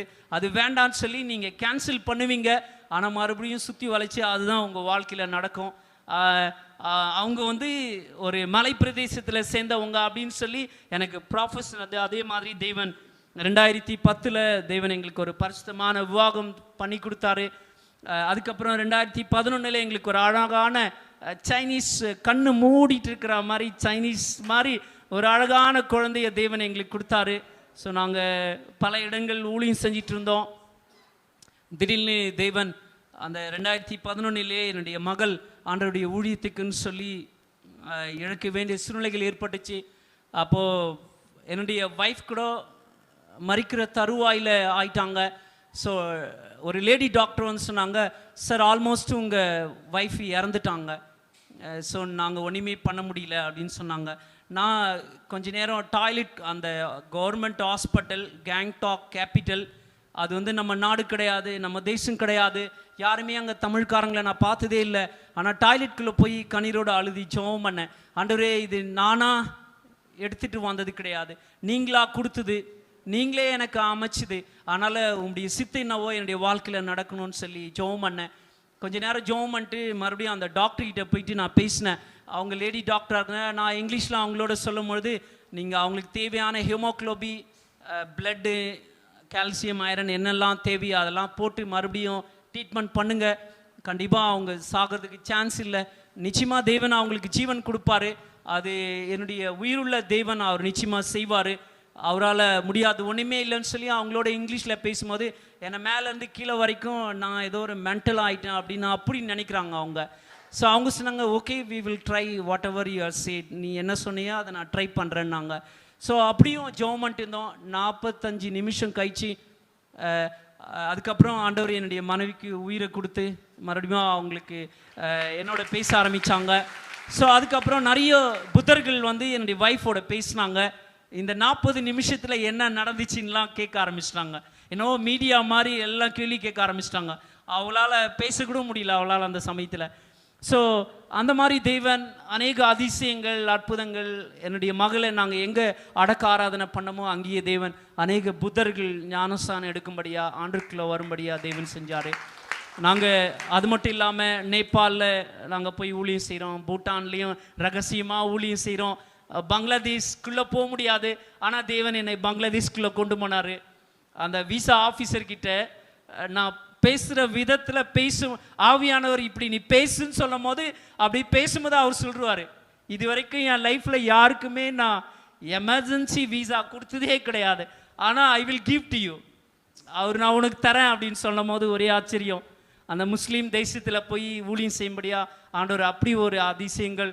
ஸோ என்னென்னலாம் ஆண்டவருக்காக முயற்சி செய்யும் போது ஆண்டவர் அதை எங்களுக்கு வாய்க்க பண்ணியிருக்காங்க. அநேக விபத்துக்கள், அநேக மரணங்கள், அநேக காரியங்கள் என்னுடைய வாழ்க்கையில் நடந்தது. அது எல்லாத்திலிருந்து தேவன் எங்களை பாதுகாத்தாங்க. ஸோ அதுக்கப்புறம் நாங்கள் அங்கே ஆராதனை பண்ணும் போது நிறைய பேர் எங்களுக்கு விரோதமாக நிறைய முறை போலீஸ் ஸ்டேஷனில் கொண்டு போய் கம்ப்ளைண்ட் கொடுக்குறது, நிறைய முறை நான் போலீஸ் ஸ்டேஷன் போயிருக்கேன். நான் என்னுடைய மனைவி ரிலேஷன் எல்லாரும் சேர்ந்து 2 வண்டி ரிசர்வ் பண்ணி district magistrate STM district magistrate கிட்ட கொண்டு போய் எங்களை வச்சாங்க. ஆனால் அந்த டிஸ்ட்ரிக்ட் மேஜிஸ்ட்ரேட் கிட்ட கூட பேசுறதுக்கு ஆண்டவர் ஒரு கிருபை செஞ்சார். அவரோட பேசும்போது அவர் சீட்லேருந்தே ஏஞ்சி எங்களை ஆனர் பண்ணி, நீங்கள் போய் என்னென்ன பண்ணுங்க நான் பார்த்துக்கிறேன், யாராவது ஏதாவது கொம்பு கத்தி ஏதாவது தூக்கிட்டு இருந்தாங்கன்னா நீங்கள் எனக்கு சொல்லுங்கன்னாங்க. ஸோ அரசாங்கமே எங்களுக்கு சாதகமாக தேவன் மாற்றி கொடுத்தாரு. யாரெல்லாம் எங்களை அங்கே உயிரோடு வைக்கக்கூடாதுன்னு நினச்சாங்களோ, எத்தனையோ முறை திருடன், எத்தனையோ முறை இங்கே நிறைய முறை நான் வாகனத்தில் போகும்போதே என்னை நிறைய முறை மிரட்டி நீ இங்கே இருக்கக்கூடாது, எல்லாம் பேக் பண்ணி சவுத் இந்தியா போ, உங்கள் தேசத்துக்கு போ, இங்கே வராத, எங்கள் புத்திஸ்ட் ஆட்கள்லாம் ஏன் மாத்திர அப்படின்னு சொல்லி ஆண்டவர் அவங்க பாஷையே பேசும்போது அவங்களுக்கு ஒரே வித்தியாசம். நீ எப்படி எங்கள் மொழியை பேசுகிற, எங்கே கற்றுக்கிட்ட அப்படின்னு அவங்களுக்கு ஒரே ஆச்சரியமாக இருக்கும். இப்போல்லாம் அவங்க நிறைய சர்ச்சஸ்லாம் போய் நான் பேசும்பொழுது கையில் இங்கிலீஷ் பைப்பில் வச்சுக்கிட்டு அவங்க மொழியிலேயே நான் மெசேஜ் கொடுக்குறது. ஸோ அவங்களுக்கு ஒரே ஆச்சரியம் அது. ஸோ தேவன் அதுக்கப்புறம் எங்களுக்கு ஒரு அழகான ஒரு பொண்ணு ஒரு பையனை தேவன் கொடுத்தாரு. ஸோ நாங்கள் குடும்பமாக சேர்ந்து பல இடங்கள் தேவன் எங்களை கொண்டு வராரு. அது மட்டும் இல்லாமல் எங்களை ஆண்டவர் உண்மையாக ஆண்டவருக்காக ஊழியம் செய்யணும்னு சொல்லி எங்களுக்கு எதுவுமே சாப்பாட்டுக்கு நரிமுறை இருக்காது, எதுவுமே இருக்காது. ஆனாலும் நாங்கள் ஜெபிக்கும் போது யாரையாவது அனுப்புவார். யாரையாவது அனுப்பிச்சியாவது இது நீ வாங்கிக்கிட்டாதான் எங்களுக்கு தூக்கமே வரும் அப்படின்னு சொல்லுவாங்க. அந்த மாதிரிலாம் தேவன் ஒரே அதிசயத்தை தேவன் எங்களுக்கு செஞ்சிருக்காரு. ஒரு நாள் எங்களோட நிறைய அனாதை பிள்ளைங்களை கொண்டு வந்து கொடுத்தாங்க. அது 25 பிள்ளைங்களா மாறிடுச்சு. முதல்ல 5, 10 அந்த மாதிரி 25 பிள்ளைங்க. ஒரு நாள் வைஃப் சொன்னாங்க, ஒன்றுமே இல்லை, எதுவுமே இல்லை அப்படின்னு சொன்னாங்க. பிரேக்ஃபாஸ்ட் என்ன கொடுக்குறதுனே தெரிலன்னாங்க. சரி, நான் சொன்னேன் நம்ம ஜார்ஜி முல்லர் மாதிரி ஒரு பேட்டர்ன் யூஸ் பண்ணலாம் அப்படின்னு சொல்லிட்டு ஜோம் பண்ணேன். நான் சொன்னேன் எல்லாருக்கும் பிளேட்டு முதல்ல கொடு, எல்லாருக்கும் பிளேட் கொடுத்துட்டு நம்ம ஜோம் பண்ணலாம். நிச்சயமாக தேவன் பிரேக்ஃபாஸ்ட் ஆண்டவர் கொடுப்பார். 100% 100% விசுவாசத்தோட கான்ஃபிடென்ட்டோடு நம்ம ஜெபிக்கும் பொழுது, சந்தேகம் இல்லாமல் அவிசுவாசம் இல்லாமல் நம்ம ஜெபிக்கும் போது நிச்சயமாக தேவன் அந்த ஜெபத்துக்கு பதில் கொடுக்குறார். ஆமென், ஹல்லேலூயா. ஸோ எல்லாருக்கும் கொடுத்துட்டோம். வைஃப் என்னை மேலேருந்து கீழே வரைக்கும் பார்த்துக்கிட்டே இருப்பாங்க. நீ தானே சொன்ன எல்லாருக்கும் பிளேட் கொடுன்னு, இப்போ நீ தான் எல்லாருக்கும் பிரேக்ஃபாஸ்ட் கொடுக்கணும்னு அவங்க என்னோட கோமா டென்ஷன் ஆகிடுவாங்க. ஸோ நான் சொன்னேன் நோ டெஃபினெட்லி கண்டிப்பாக ஆண்டவர் செய்வார், கவலைப்படாதன்னு. திடீர்னு என்னாச்சுன்னா ஒரு ஃபோன் வந்துச்சு. நாங்கள் தங்கியிருக்கிறதுக்கு மேலே அங்கே டாக்டர் பாக்கிய பிரகாஷ்க்கு அவருக்கு தெரியும் அந்த இடம். ஒரு 15 கிலோமீட்டர் ராபாங்கலாலேருந்து ஒரு ஃபோன் கால் வந்துச்சு. சார் எங்கே இருக்கீங்க சார் அப்படின்னு கேட்டாங்க. என்ன நாங்கள் ஸ்கூல் நடத்துறதுனால எல்லாரும் என்னை பிரின்ஸிபாலாக தான் நினச்சிட்டு இருப்பாங்க. நான் சொன்னேன் ஸ்கூல் காம்பவுண்டுக்குள்ளே தான் இருக்கிறேன்னு. சார் அங்கேயே இருங்க, இதோ வந்துக்கிட்டே இருக்கிறோம் அப்படின்னாங்க. என்னது அங்கேயே இருங்க வந்துக்கிட்டே இருக்கிறோம்மா, ஏதோ ஒரு அதிசயத்தை ஆண்டவர் செய்யப்படுறாருன்னு. ஸோ மனசுக்குள்ள ஒரு சந்தோஷம். அவங்க அரை மணி நேரத்தில் வந்துட்டாங்க வேகமாக ஓட்டிகிட்டு. அந்த வண்டியில் 2 பேர் தான் இருக்கிறாங்க. ஆனால் அந்த வண்டியில் நிறைய சாமான் இருக்குது. அவங்க இல்லை, அங்கே எங்களோட டீச்சர்ஸ் இருக்காங்க, லேடிஸ் டீச்சர் இருக்காங்க. அந்த டீச்சர்ஸ்க்கெலாம் சொன்னேன், மிஸ் நீங்கள் கீழே போங்க, ஒரு வண்டி வந்திருக்குது, என்னை கூப்பிட்டாரு, நான் பொறுமையாக நடந்து வரேன், நீங்கள் பசங்களெல்லாம் கூப்பிட்டு கொஞ்சம் வேகமாக கீழே போங்க அப்படின்னேன். சார் எல்லாரும் பிரேக்ஃபாஸ்ட்டே சாப்பிட்லையா சார்? என்ன அது ஆண்டவர் கொடுப்பாரு, நீ முதல்ல கீழே போமா அப்படின்னு சொன்னேன். அப்போ அவங்க கீழே போகும்போது ஒரு வண்டி ஃபுல்லாக அரிசி, பருப்பு, ஆயிலு, பிஸ்கெட்டு, என்னென்னலாம் ஒரு 3 மாதத்துக்கு தேவையானது எல்லாத்தையும் அந்த வண்டியில் கொண்டு வந்து அவர் இல்லை, இது எல்லாமே உங்கள் ஹாஸ்டலுக்கு உங்கள் ஸ்கூல் பிள்ளைங்களுக்கு கொடுக்க சொன்னார் ஆண்டவர். அவர் ஒரு புத்திஸ்ட் ஆளு பாருங்கள், ஒரு புத்தரை வழி பண்ணுற ஒரு தேவனை அறியாத ஒரு மனுஷனோட ஆண்டவர் பேசினார் அன்னைக்கு காலையில் எல்லாருக்கும் முழுமையாக ரொம்ப வயிறு நிறைய பிள்ளைங்க எவ்வளோ சாப்பிட முடியுமோ சாப்பிடு, என்ன பிஸ்கெட் வேணும், இது வேணுமா, அது வேணுமா. அவங்க மில்க் பாக்கெட்டே வாங்கினது கொடுத்துட்டாங்க. மில்க்கும் சூடு பண்ணி எல்லா பிள்ளைங்களுக்கும் கொடுத்தாங்க. ஸோ அந்த மாதிரி ஒரு நாள் எங்களுக்கு நான் சொன்னேன் இல்லைங்களா, எங்களுக்கு விரோதமாக நிறைய காரியங்கள் செஞ்ச அந்த மக்கள் வந்து எல்லாத்தையும் அந்த ஸ்கூல் நாங்கள் வெறும் பிளைவுட்டு கட்டையிலேயே என்ன சொல்கிறது பிளைவுட்லேயே பண்ணி வச்சுருந்தோம். மேலே வந்து ஒரு ஷீட் போட்டிருந்தோம், சைடில் எல்லாம் பிளைவுட்லேயே அந்த ஸ்கூல் பண்ணியிருந்தோம். அந்த ஸ்கூலில் தான் நாங்கள் ஆராதனை பண்ணுறது அப்போ அந்த நாட்களில். இப்போ தேவன் கொஞ்சம் மேலே நாங்கள் ஆலயத்தை கட்டியிருக்கோம். ஸோ அந்த ஸ்கூலில் வந்து அந்த ஒரு 6-7 பசங்க வந்து எல்லாத்தையும் அடித்து உடச்சி தரைமட்டமாக்கிட்டு போயிட்டாங்க. நாங்கள் ஜெபம் பண்ணிட்டு இருந்தோம். அடுத்த நாள் ஜப்பான்லேருந்து ஒரு கணவன் மனைவி 2 பேர் வந்தாங்க, எங்களை தேடிட்டு வந்தாங்க. அவங்க கேட்குற ஒரே கேள்வி, இங்கே ஒரு குடும்பம் இருக்காங்க, அவர் வந்து கருப்பாக இருக்கிறாரு, அவர் வந்து சவுத் இந்தியன் மாதிரியே இருக்கிறாரு, அவரும் எங்களுக்கு காமிச்சாங்க, நாங்கள் அவங்கள மீட் பண்ணணும், அதுக்காகவே நாங்கள் வந்திருக்கிறோம். ஆனால் அந்த ஒய்ஃப் வந்து ஜப்பனீஸ் லேடி, இவர் வந்து சிக்கிம் சேர்ந்தவர். எப்போது ரொம்ப வருஷங்களுக்கு முன்னாடி போய் ஜப்பானில் வந்து செட்டில் ஆகிருக்கிறாரு. அவரும் எங்களை தேடி வரும்போது எங்களை வந்து பார்த்து மீட் பண்ணி கேட்கும்போது அவங்களுக்கு 15 வருஷம் ஆயிருக்கு, கல்யாணம் ஆகி குழந்தையே இல்லை. ஸோ அவங்களுக்காக நாங்கள் ஜெபிக்கும் பொழுது நான் ஜஸ்ட்டு ஒரு கான்ஃபிடென்ட்டோடு அவங்களுக்கு ஒரு ப்ராஃபஸி மாதிரி சொன்னேன். அடுத்த முறை நீங்கள் எங்களை சந்திக்க வரும்போது உங்கள் கையில் ஒரு குழந்தையோட வருவீங்க அப்படின்னு சொல்லி ஜோம் பண்ணி, அப்புறம் அவங்க சொன்னாங்க, இது என்ன எல்லாத்தையும் இடித்து உடச்சி கிடக்குது, இது என்னதுன்னு கேட்டாங்க. நான் சொன்னேன், இதுதான் ஸ்கூல், நான் ப்ளைவுட்லேயே பண்ணி வச்சுருந்தேன், எல்லாரும் வந்து உடச்சி எல்லாத்தையும் இது மாதிரி பண்ணிட்டு போயிட்டாங்க அப்படின்னு அவங்களோட இங்கிலீஷில் பேசினேன். அவங்க எல்லாத்தையும் ரெக்கார்ட் பண்ண ஆரம்பிச்சிட்டாங்க. ரெக்கார்ட் பண்ணும்போது நானும் என்ன பண்ணேன், சாட்சி, மெசேஜ், காஸ்புல்லாம் அந்த ஜப்பனீஸ் லாங்குவேஜில் போட்டு விடுங்க சேனல்னு சொல்லி நானும் அவங்க ரெக்கார்ட் பண்ணும்போது மெசேஜ், டெஸ்ட் பண்ணி எல்லாத்தையும் சொல்லிட்டேன்.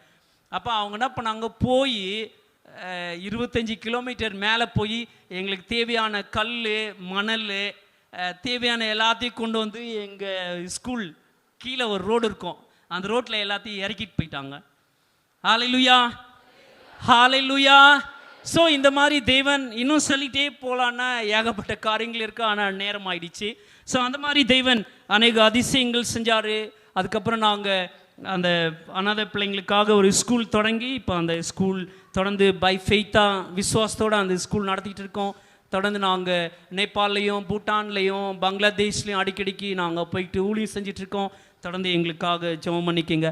ஸோ நான் இங்கே நம்ம பார்த்த வசனத்தின் மூலிமா நான் சில காரியங்கள் சொல்லி நான் உங்களோட முடிக்க விரும்புகிறேன். ஸோ இங்கே வேதம் சொல்லுது, when you are receiving God's power, the Holy Spirit is coming upon you. பரிசுத்த ஆவி உங்களில் வரும்போது நீங்கள் பலன் அடைவீங்கன்னு சொல்லி தமிழ் வசனத்தில் அப்படி எழுதியிருக்கு. ஸோ நான் இங்கே வந்து த ஹோலி ஸ்பிரிட் நம்முடைய வாழ்க்கையில் தினமும், ஒவ்வொரு நாளும், ஒவ்வொரு வாரமும், ஒவ்வொரு மாதமும், 365 நாட்கள், ஒரு வருஷம் முழுவதும் நாம் ஏதாவது ஒரு ஆவிக்கு இடம் கொடுக்குறோம் இல்லைங்களா? ஆனால் இங்கே வேதம் பர்டிகுலர்லி வேதம் சொல்லுது, நீங்கள் நிறைய முறை இந்த வசனத்தை வாசித்திருப்பீங்க. தேவனுடைய ஊழியக்காரங்க அவங்களுக்கு பரிசுத்த ஆவியானவர் லீட் பண்ணுற விதமாக வித்தியாசமாக அவங்க உங்களோட இந்த வார்த்தை மூலிமா பேசியிருப்பாங்க. ஆனால் எனக்கு ஆவியானவர் சொன்ன வழிமுறைகள் வித்தியாசமாக தேவன் என்னை நடத்தின விதத்தினால நான் உங்களோட பேச விரும்புகிறேன். ஸோ இங்கே ஸ்பிரிட் ஆஃப் காட் என்ன சொல்கிறாருன்னா, நாம் தினமும் நீங்கள் வயல்வெளியில் வேலை செய்யுங்க, கூலி வேலை செய்யுங்க, எங்கன்னா போங்க வேலைக்கு. ஆனால் the ஸ்பிரிட் ஆஃப் காட் ஆவியானவர் சொல்கிறாரு, என் மகளே, என் மகனே, I am your God, நானே தேவன். Give chance to the Holy Spirit. பரிசுத்த ஆவிக்கு நம்ம இடம் கொடுக்கணுமா? ஆமென், ஹல்லேலூயா. தினமும் நம்முடைய வாழ்க்கையில் தினமும் காலையிலேருந்து நம்ம படுக்கை போகிற வரைக்கும் நம்ம பரிசுத்த ஆவியானவருக்கு இடம் கொடுக்கறதுக்கு நம்ம முயற்சி செய்யணுமா? ஆனால் இந்த கடைசி நாட்களில் நம்ம அதிகமாக பரிசுத்த ஆவியானவருக்கு இடம் கொடுக்கறதே இல்லை. 7 காரியம், ஆனால் அநேக காரியத்தில் நம்ம தவறி போகிறோம். நான் நிறைய காரியங்கள் பேசாமல் 7 பாயிண்ட் மட்டும் நான் உங்களோட வைக்க விரும்புகிறேன். அந்த 7 காரியத்தில் நம்ம தவறு செய்கிறதுனால தான் நம்ம பரிசுத்த ஆவியானவருக்கு தொடர்ந்து இடம் கொடுத்து நம்ம அநேக காரியங்களை செய்ய முடியாமல் போயிடுறோம். எனக்கு அப்படி தான் ஆவியானவர் உணர்த்தினார்.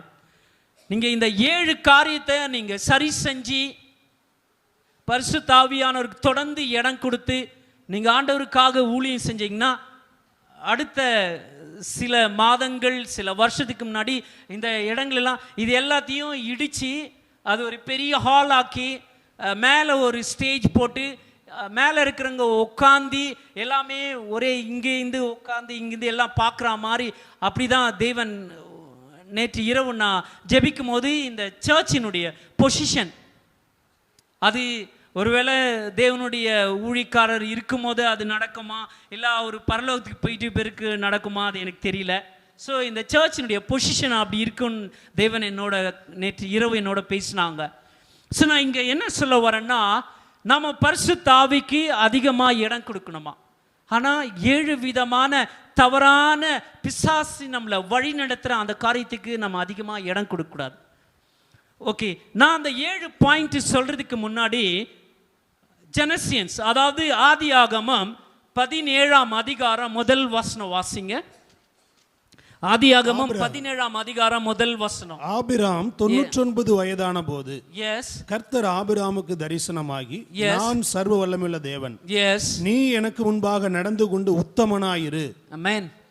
இங்க 17ஆம் அதிகாரம் முதல் வசனம் சொல்லுது, God upright Abraham, I am a God of Almighty, walk before me as a be blameless life. தமிழில் இன்னும் அழகாக தெளிவாக எழுதியிருக்கலாம் நம்ம பாஷையில். தேவன் அவரோட தரிசனமாகி, நான் சர்வ வல்லமையுள்ள தேவன், என்னோட உத்தமனாய் நடன்னு சொல்லி அவரோட பேசுகிறார். அவர் 99 வயசு. ஆனால் இங்கே நம்ம யாருமே 99 வயசே இல்லை. 99 வயசு கீழே தான் இருக்கிறோம். ஆமென். ஹல்லேலூயா. என்ன பசிக்குதா எல்லாருக்கும்? தூக்கம் வருதுங்களா? ஓகே, இங்கே தான் இருக்கீங்கல்ல? ஆமென். ஹல்லேலூயா. ஹல்லேலூயா. ஆபிரகாம் 99 வயதாகும் போது அவரோட ஒரு காரியத்தை பேசுறாரு. I am Almighty God, நான் சர்வ வல்லமையுள்ள தேவன், எனக்கு முன்னாடி நீ உத்தமனாய் நடன்னு சொல்றாரு. அதாவது இங்கிலீஷ்ல என்ன போட்டிருக்குன்னா, you have to walk before me as a be blameless life. அந்த மாதிரி நடக்கிறது ரொம்ப சுலபமான காரியம் கிடையாது. ஆனால் அவர் 99 வயசாகும் போது கூட தேவன் அவரோட கற்றுக் கொடுக்குறார். ஆவியானவரோட எப்படி நடக்கணும்னு சொல்லி அவரோட பேசுகிறார். அப்படி நீ நடந்தினா உனக்கு 7 விதமான ஆசீர்வாதத்தை நான் கொடுப்பேன்னு சொன்னார். இங்கே அப்போஸ்தலர் 1ஆம் அதிகாரம் 8ஆம் வசனத்தை குறித்து நம்ம பேசி தியானம் பண்ணிட்டு இருக்கோம். நீங்களும் நானும் பிசாசுக்கு இடம் கூடாம பரிசுத்த ஆவிக்கு தொடர்ந்து இடம் கொடுத்தா, நீங்களும் நானும் அதே ஆபிரகாம் கொடுத்த அதே 7 விதமான ஆசீர்வாதத்தை உனக்கு எனக்கும் தேவன் கொடுப்பார். ஆமென். ஹல்லேலூயா. ஸோ அந்த 7 விதமான ஆசீர்வாதம் என்னன்னு சொல்லி நாம இங்க பார்க்கலாம். ஆதியாகமத்தில் அந்த 7 விதமான ஆசீர்வாதத்தை தேவன் இங்க சொல்லியிருக்கிறாரு. ஸோ இங்க வசனம் சொல்லுது, 12ஆம் அதிகாரத்தில் இந்த 7 விதமான ஆசீர்வாதம் இருக்கு. முதல் ஆசீர்வாதம், I will make a great nation. அதை படிங்க யாராவது தமிழ்ல. நான் உன்னை பெரிய ஜாதியாக்கி, முதல்ல நான் உன்னை பெரிய ஜாதியாக்குவேன். உன்னை ஆசீர்வதித்து, இரண்டாவது நான் உன்னை ஆசீர்வதிப்பேன், உன் பேரை பெருமைப்படுத்துவேன், மூன்றாவது உன்னுடைய பேரை நான் பெருமைப்படுத்துவேன், நீ ஆசீர்வாதமாய் இருப்பாய், நான்காவது நீ ஆசீர்வாதமாய் இருப்பாய், உன்னை ஆசீர்வதிக்கிறவர்களை ஆசீர்வதிப்பேன், ஐந்தாவது உன்னை ஆசீர்வதிக்கிறவர்களை நான் ஆசீர்வதிப்பேன், உன்னை சபிக்கிறவனை சபிப்பேன், ஆறாவது உன்னை சபிக்கிறவர்களை நான் சபிப்பேன், பூமியில் உள்ள வம்சங்கள் எல்லாம் உனக்குள் ஆசீர்வதிக்கப்படும் என்றார். எஸ், பூமியில் இருக்கிற வம்சங்கள் எல்லாம் உனக்குள் ஆசீர்வதிக்கப்பட்டிருக்கும்.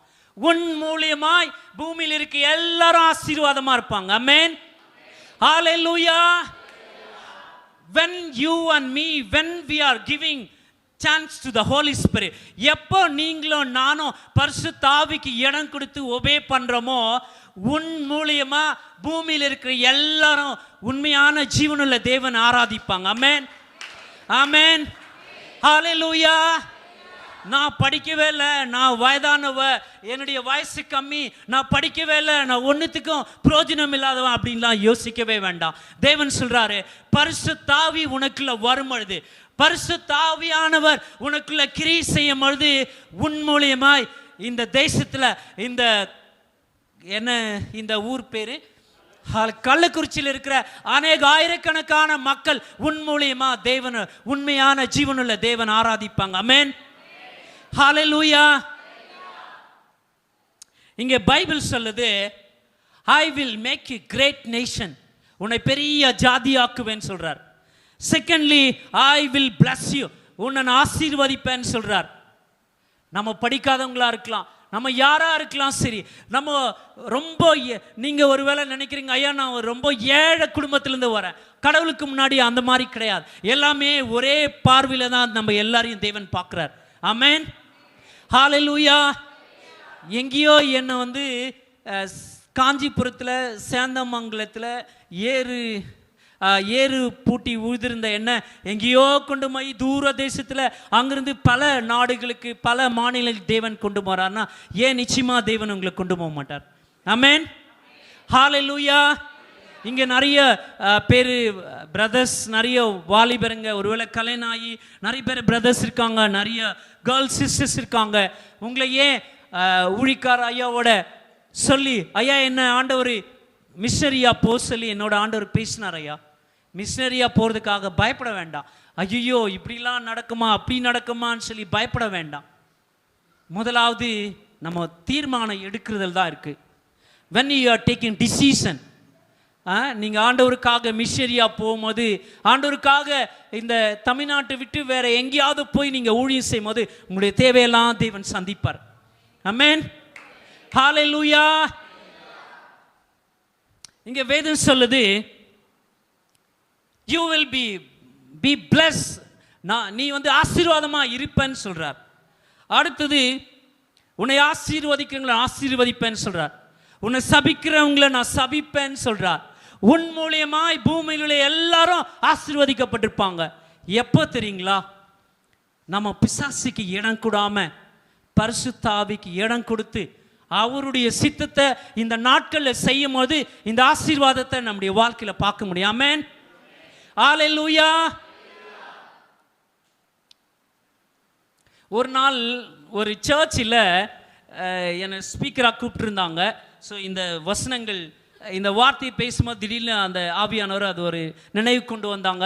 அது உங்களுக்கு ஒரு ஆசீர்வாதமாக இருக்குன்னுக்காக தான் சொல்கிறேன். ஒரு நாள் ஒரு சர்ச்சில் ஒரு பெரிய ஆலயம், அந்த ஆலயத்தினுடைய கடைசி சேரில் நான் உட்காந்துக்கிட்டு இருக்கேன். ஊழிக்காரங்க இந்த ஸ்டேஜில் ஆராதனை பண்ணிகிட்டு இருக்காங்க. என் பக்கத்தில் ஒரு வாலிப பெண் உட்காந்துட்டு இருந்தா. அவள் பார்க்கும்போதே பாதி ட்ரெஸ்ஸே காணோம், பாதி ட்ரெஸ் தான் போட்டுட்டு இருக்கிறாவ.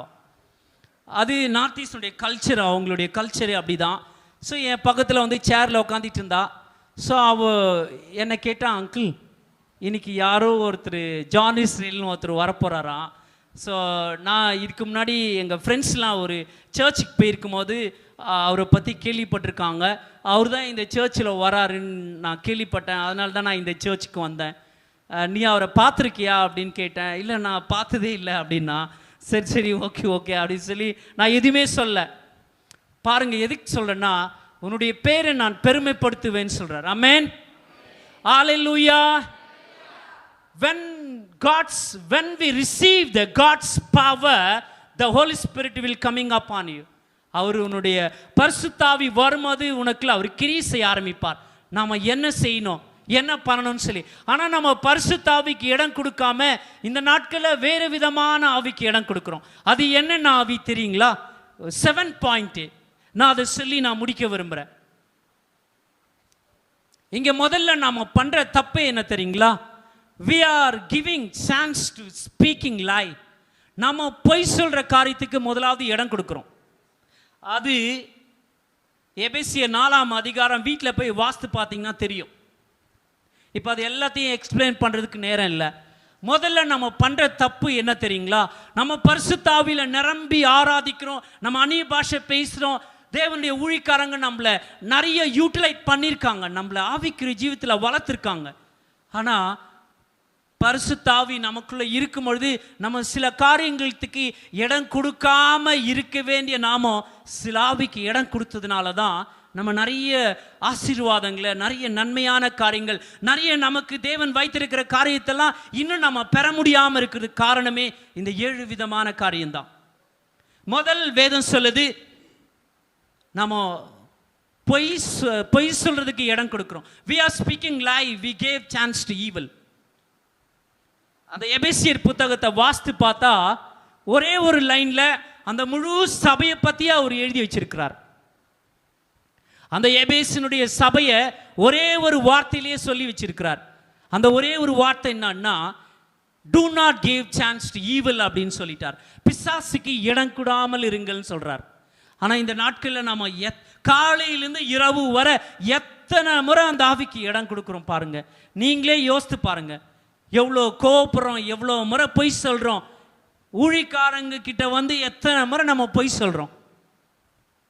வீட்டில் எத்தனை முறை நம்ம கோபப்பட்டு செய்யக்கூடாததை நம்ம செஞ்சிட்டு இருக்கிறோம். அது வந்து பரிசுத்த ஆவியானவர் இங்கே இந்த 7 பாயிண்ட்ல ஒரு பாயிண்ட் சொல்லுது. அதாவது முதல் சொல்லுது, பொய் சொல்றதுல நம்ம இடமே கொடுக்கக்கூடாது. Second, we should not get angry one another. நாம கோபப்படுற காரியத்தில் இடம் கொடுக்க கூடாதுன்னு பைபிள் சொல்லுது. பரிசுத்த ஆவிக்கு நம்ம இடம் கொடுக்கணுமா? பரிசுத்த ஆவியானவர் நம்மளை யூட்டிலைட் பண்றதுக்கு அதிகமா நம்ம இடம் கொடுக்கணுமா? செகண்ட் பாயிண்ட் சொல்லுது. தேர்ட் பாயிண்ட் என்ன சொல்லுதுன்னா, we are headed to leg whole body, we are making corruption, we are making uncleanness. அப்படின்னா நம்மளுடைய சரீரத்தை நம்ம அசுத்தப்படுத்துறோமா தினமும். எதனால அசுத்தப்படுத்துறோன்னு உங்களுக்கே தெரியும்.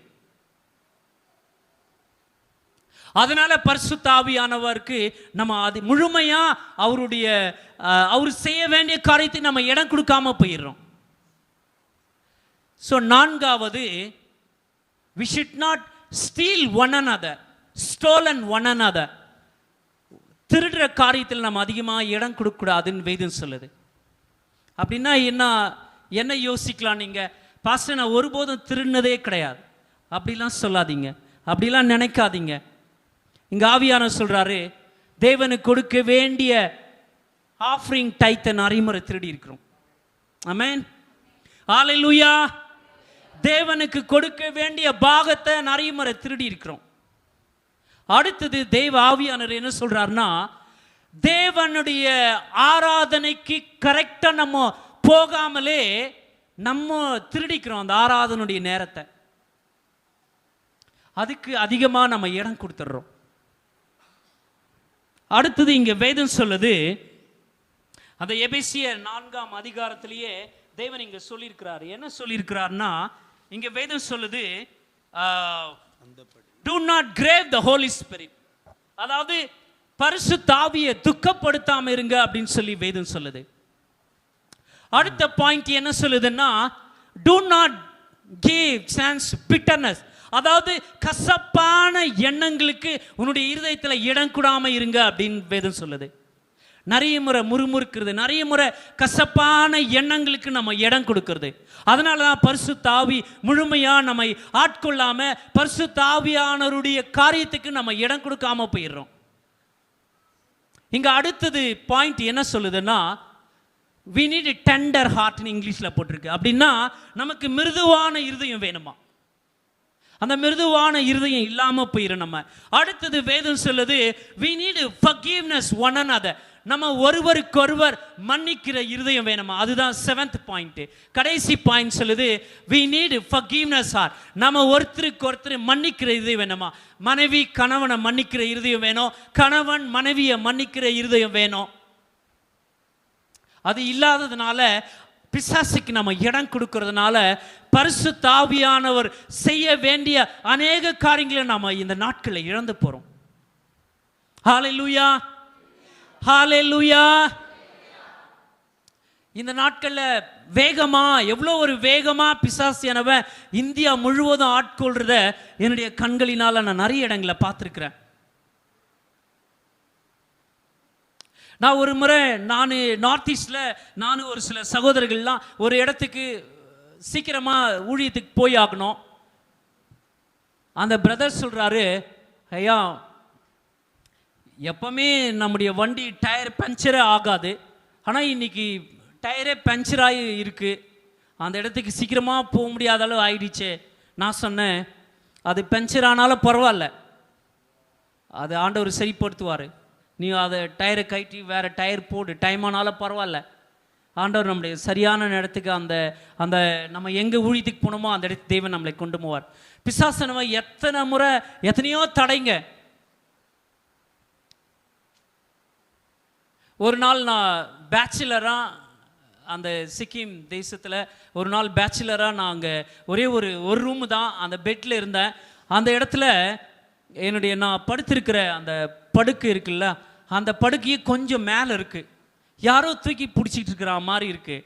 நான் யோசித்தேன், என்னடா நேற்று நம்ம படுக்கும்போது நல்லா தானே இருந்தது இந்த பெட்டு, இப்போது அந்த பெட்டு நான் புஷ் பண்ணுறேன், அதாவது அப்படி அழுத்துறேன், அந்த பெட் கீழவே போக மாட்டேங்குது, ஆனால் மேலே இருக்கிற மாதிரி இருக்குது. அது 2001 நடந்த சம்பவம். அப்போ திடீர்னு அங்கே எப்போவுமே நான் ஜோம் பண்ணிட்டு டேபிள் மேலே பைபிள்லாம் வச்சுட்டு தூங்குறது வழக்கம். அந்த டேபிள் மேலே பைபிளே காணோம் பாருங்க. ஸோ அதிகமாக பிசாசன நமக்கு விரோதமாக போடுறாரு சில காரியங்கள், எத்தனையோ காரியங்கள், இன்னும் ஏகப்பட்ட காரியங்கள் சொல்லிக்கிட்டே போகலாம். ஆனால் இங்கே பைபிள் சொல்லுது, இந்த 7 விதமான காரியத்தில் நம்ம இடம் கொடுக்கறதுனால நம்ம நமக்கு கிடைக்க வேண்டிய ஆசீர்வாதங்கள், நம்ம செய்ய வேண்டிய ஊழியங்கள், நம்ம மூலியமா, உங்க மூலியமா தேவன் அநேக புதிதான ஆத்துமக்களை கொண்டு வர வேண்டிய இடத்துல நம்ம கொண்டு வராம இருக்கிறோம். அதுதான் இங்க வேதம் சொல்லுது. பிசாசுக்கு இடம் கொடாமல் இருங்கள். do not give chance to evil அப்படின்னு சொல்லியிருக்கு. அன்பானவர்களே, இந்த கடைசி நாட்களில் நம்ம யாருக்கு இடம் கொடுக்கிறோம்? இங்க பைபிள் சொல்லுது, when the God's spirit when you are receiving God's power, the Holy Spirit is coming upon you. அவர் வரும்பொழுது பலனடைந்து நம்ம அநேக காரியங்களை ஆண்டவருக்காக செய்ய முடியுமா? ஆனால் நம்ம அநேக காரியங்களை ஆண்டவருக்காக செய்யறதுக்காக நம்ம தயாராகும் பொழுது இந்த 7 விதமான பலவீனத்திலேயே நம்ம அப்படியே வாழ்ந்துட்டு இருக்கோம், அப்படியே நம்ம இருந்துட்டு இருக்கிறோம். 7 விதமான பலவீனத்துல பாருங்க, ஆண்டவர் சொல்றாரு, குற்றமற்றவனாய் உத்தமனாய் அவருக்கு முன்னாடி நடக்கணுமா. ஆனா ஒரு ஆதியாகமத்தில் ஒரு தேவ மனுஷனோட ஆண்டவர் பேசினால அந்த தேவ மனுஷன் உடனடியா அவர் ஒபே பண்ணதுனால அவருக்கு அந்த 7 விதமான ஆசீர்வாதத்தை கொடுத்திருக்காரு. அவருக்கு மட்டும் இல்லை, நீங்களும் நானும் அவருக்கு பரிசுத்த ஆவியானவருக்கு இடம் கொடுத்து நம்ம ஒபே பண்ணி கீழ்ப்படிஞ்சு நாம ஆண்டவருக்காக தொடர்ந்து பரிசுத்த ஆவியினுடைய பலத்தோட நம்ம இன்னும் முன்னோக்கி செல்லும் பொழுது இந்த 7 விதமான ஆசீர்வாதத்தை உனக்கு எனக்கு ஆண்டவர் வைத்திருக்கிறார். ஆமென், ஹல்லேலூயா. தேவன் இங்க அதுதான் சொல்றாரு. ஸோ நம்ம இந்த கடைசி நாட்களில் எந்த விதமான ஆவிக்கு இடம் கொடுக்குறோம்? அந்த 2 வாலிப பசங்களை பார்த்தீங்களா? ஒரு நாளைக்கு முன்னாடி தான் சண்டே, திங்கக்கிழமை, ஒரு 4 நாள் கழிச்சு சிகரெட் பிடிச்சா அது வேறு விஷயம், அங்கே எல்லாமே சகஜியம். ஸோ இப்படி நான் பிரயாணம் பண்ணி போயிட்டு இருக்கும்போது நிறைய கிறிஸ்டியன்ஸு ஜெய்மசி பிரைஸ்லான் கை கொடுப்பாங்க, கை கொடுத்துட்டு இங்கே கையில் வச்சு இப்படி இப்படி இப்படி அடிச்சிட்டு இப்படி அழுத்திட்டு இருப்பாங்க. நான் யோசித்தேன், இப்போ தான் பிரைஸ்லான் ஸ்தோத்திரன் கை கொடுத்தான் அந்த தம்பியே, திடீர்னு பார்த்தா இப்படி இப்படின்றான், எனக்கு ஒன்றுமே புரியல. அப்புறம் பார்த்தா இங்கே கைனின்னு சொல்லி ஒரு போதை பொருள், அது போதை வரதுக்காக கையில் போட்டு இப்படி தேய்ச்சி இங்கே உதறிக்குள்ள வைக்கிறாங்க. ஜெய்மசியும் சொல்கிறாங்க, அதான் பிரைஸில் ஸ்தோத்திரம் சொல்கிறாரு, பிரைஸில் ஆடுன்னு கை கொடுக்குறார். அப்போ பாருங்க எந்த அளவுக்கு நம்ம பரிசுத்த ஆவிக்கு இடம் கொடுக்குறோம், எந்த அளவுக்கு நம்ம பரிசுத்த ஆவிக்கு ஒபே பண்ணுறதுன்ற பாருங்க. ஸோ இந்த கடைசி நாட்களில் தேவன் வரப்போறாரு. அவர் வரும்பொழுது நம்ம பரலோகத்துக்கு போகணும், அதுக்காக ஆயத்தமாகணும். இது கடைசி நாட்களில் வாழ்ந்துக்கிட்டு இருக்கோம். ஸோ உங்களுக்காக தேவன் ஊழியக்காரருடைய இந்த சபையோட தேவன் அநேக திட்டங்கள், அநேக பிளான் வச்சுருக்காங்க. அதெல்லாம் நிறைவேறதுக்கு நம்ம பரிசுத்த ஆவிக்கு இடம் கொடுத்து, பிசாசுக்கு இடம் கொடாமல் பரிசுத்த ஆவிக்கு அதிகமாக இடம் கொடுத்து நம்ம முன்னோக்கி செல்லும் பொழுது நிச்சயமாக தேவன் உங்களை ஆசீர்வதிப்பாங்க. ஆமென், ஹல்லேலூயா. அந்த சைனாவுக்குள்ளே சைனீஸ் ஆர்மி மிலிட்ரிலாம் கை கொடுத்து என்னோட பேசினாங்க. அவங்களோட அந்த சைனீஸ் மிலிட்ரி ஆர்மி அவங்களோடலாம் நான் கை கொடுத்து பேசினேன். இங்கிலீஷில் பேசும்போது அவங்களுக்கு ஒன்றுமே புரியல. ஸோ நமக்கு அந்த சைனீஸ் மொழியும் நானும் கற்றுக்கல. ஸோ அப்போது எங்கள் பேச்சுலராக இருக்கும்போது சைனீஸினுடைய அந்த கற்றுக்கிற அந்த புக்ஸை வாங்கி வச்சேன். ஆனால் அதை அதிகமாக ப்ரிப்பேர் பண்ணாமல் போயிட்டேன். கை கொடுத்து பேசும்போது நீ அப்படி கொஞ்சம் உள்ளே போ அப்படின்னு சொன்னால் அதுவே அவனுக்கு தெரிய மாட்டேன்து. இங்கிலீஷில் சொன்னால் கூட அவனுக்கு புரியவே மாட்டேன்து. சரி, கொஞ்ச நேரம் அப்படியே நின்றுக்கிட்டே இருந்தேன். அவன் அப்படி உள்ளே போகும்போது என் பேக்கில் இருக்கிற ஒரு 10,000 அந்த சைனீஸு, டிபேட்டியன்ஸு, சில 3-4 பாஷை பேசுகிற அந்த மக்கள் சைனாவுக்குள்ளே இருக்கிறாங்கன்னு தெரியும் எனக்கு. ஸோ எவ்வளோ தூக்கி வீசி எறிய முடியுமோ உள்ளே தூக்கி வீசி எறிஞ்சேன். அது எங்கேயாவது காற்றுலையாவது பறந்து யாராவது எடுத்தாவது படித்து ஆண்டவர் அறியிட்டோம் அப்படின்னு சொல்லி. ஆனால் அன்றைக்கி மாட்டியிருந்தா 5 வருஷம் ஜெயில். இந்தியாவுக்குள்ளே நான் வெளியிலே வர முடியாது. பாருங்கள், இப்போவும் அந்த சட்டம் இருக்குது சைனாவுக்குள்ளே. இப்போவும் சைனாவுக்குள்ளே ரகசியமாக ஊழியம் செய்கிறாங்க. ஒரு முறை நாங்கள் சென்னையிலேருந்து ஒரு குரூப் வரும்போது அந்த ஊழியக்காரர் சொன்னார், பிரதர் நம்ம சைனாவுக்குள்ளே போக முடியுமான்னு சொன்னார். நான் சொன்னேன், டிபேட் அந்த இடத்துக்கு போகலாம், டிபேட்டிலேருந்து அந்த சைனா பார்க்கலாம். டிபேட் கொஞ்சம் உயரமான இடம், அந்த சைனா கொஞ்சம் கீழே இருக்குது. அங்கே ஒரு சின்ன சிட்டி இருக்குது, சைனீஸ் மக்கள் இருக்கிறாங்க, அவங்களோட கை கொடுத்து பேசலாம். ஆனால் நம்ம சைனாவுக்கு போனோன்னா அது நீளமான ப்ரொசீஸ். நம்ம டெல்லி போயிட்டு அங்கே விசா வாங்கி பர்மிஷன் வாங்கி எதுக்கு போகிறீங்க, ஏன் போகிறீங்க, ஏகப்பட்ட ப்ரொசீஜர் இருக்குது, அதை நம்ம இப்போ பண்ண முடியாதுன்னு சொல்லி அவரோட சொல்லும் போது சரி நம்ம டிபேட் போகலாம் அப்படின்னு சொன்னாங்க. தேவன் எங்களை டிபேட் கொண்டு போனார். டிபேட் மக்களோட நாங்கள் நிறைய திபெத்தினுடைய மொழியில் அவங்களுடைய மொழியிலே கைப்பிரதி கொடுத்தோம், நிறைய புக்ஸ்லேட் கொடுத்தோம். தேவன் அந்த மாதிரி எதுக்கு நான் சொல்ல வரேன்னா, உங்களையும் என்னையும் பரிசுத்த ஆவியானவருடைய அபிஷேகத்துக்குள்ள நம்ம நடத்தும் போது அநேக அற்புதங்கள், அநேக அடையாளங்கள், அநேக காரியங்கள் உன்னையும் என்னைய தேவன் உபயோகப்படுத்த விரும்புகிறாங்க. ஆமென், ஆமென், ஹல்லேலூயா. நம்ம ஒருபோதும் யோசிக்கவே கூடாது, நான் படிக்கல, நான் மக்கு தத்தி, நான் ஒன்றும் இல்லை அப்படின்னு சொல்லி. அந்த மாதிரி அது பிசாசு கொடுக்குற எண்ணம் தான். இங்கே பைபிள் சொல்லுது, பரிசுத்த ஆவி உங்களில் வரும் பொழுது நீங்கள் பலன் அடைந்து 3 இடங்களில் சாட்சியாக இருக்கிறீங்க. அது மட்டும் இல்லாமல் பூமியில் இருக்க எல்லா இடத்துலையும் நீங்கள் சாட்சியாக இருப்பீங்க. நான் உன்னை வலிமையாக நான் பயன்படுத்துவேன்னு சொல்லி ஆல்ரெடி தேவனே ப்ராமிஸ் பண்ணியிருக்கிறார். ஸோ நாம் பிசாசுக்கு இடம் கூடாமல் நம்ம தொடர்ந்து செய்யும் போது நிச்சயமாக தேவன் உங்களை ஆசீர்வதிப்பாங்க. நம்ம ஜெபம் செய்யலாம். நம் கண்களை மூடி கொஞ்ச நேரம் ஜெபிக்கலாம். நீங்கள் முழங்கால் படிட்டு தேவனை நோக்கி ஜெபம் பண்ணுங்க. ஆண்டவர் உங்களோட பேசியிருக்காங்க. ஆராதனையில் உங்களோட ஆண்டவர் பேசினாரு. சாட்சியின் மூலியமாக, தேவனுடைய வார்த்தை மூலியமாக தேவன் சொல்கிறாரு, நாம பொய் சொல்கிற காரியத்தில் இடம் கொடுக்கக்கூடாது, நம்ம கோவப்படுற காரியத்தில் இடம் கொடுக்கக்கூடாது, நம்ம திருடுற காரியத்தில் இடம் கொடுக்கக்கூடாது. ஆண்டவர் கொடுக்க வேண்டிய டைத்து, ஆண்டவர் கொடுக்க வேண்டிய ஆஃபரிங்க நம்ம ஒருபோதும் திருடக்கூடாது. ஆண்டவருக்கு சரியான ஆராதிக்கிற நேரத்தை நம்ம திருடக்கூடாது. அதை நாம இந்த நாட்களில் தேவன் நம்மளோட பேசிட்டு இருக்காங்க. எத்தனை முறை நம்ம ஆராதனைக்கு போக மாட்டோம், எத்தனை முறை நம்ம ஆராதனையை கடைப்பிடிக்க மாட்டோம். ஆண்டவர் ஆவியானவர் உங்களோட பேசியிருக்காங்க. நீங்கள் வாய் திறந்து கொஞ்ச நேரம் ஜெபம் செய்யலாம். தேவன் உங்களோட பேசிட்டு இருக்காங்க. இன்றைக்கு தேவன் உங்களை ஆவியானவர் ஒரு புதிய அபிஷேகத்தினால, ஒரு புதிய வரங்களினால தேவன் உங்களை நிரப்ப விரும்புகிறாங்க. புதிய 9 வரங்களினால நிரப்பி ஆவியானவர் உங்களை பயன்படுத்த விரும்புகிறாங்க. இந்த சபையின் மூலமா ஒரு புதிய பிரான்ச் சர்ச், ஒரு புதிய சபையை தேவன், ஒரு பிரான்ச் சர்ச்சை உருவாக்கும்படியா தேவன் உங்களை கொண்டு அநேக ஆத்துமாக்களை கொண்டு வரத்தக்கதாக தேவன் ஒரு திட்டம், ஒரு நோக்கம் வச்சிருக்காங்க. நீங்க சில பெரிய ஒரு லிஸ்ட் போட்டு, பாஸ்டரையாவும் அவங்களுடைய மூத்த மகன், இளைய மகன், ஊழிக்காரர்கள் 2-3 ஊழிக்காரர்களும் அவங்க ஒரு பெரிய லிஸ்ட் போட்டு அவங்க சில காரியங்களுக்காக ஜெபம் பண்ணிட்டு இருக்காங்க.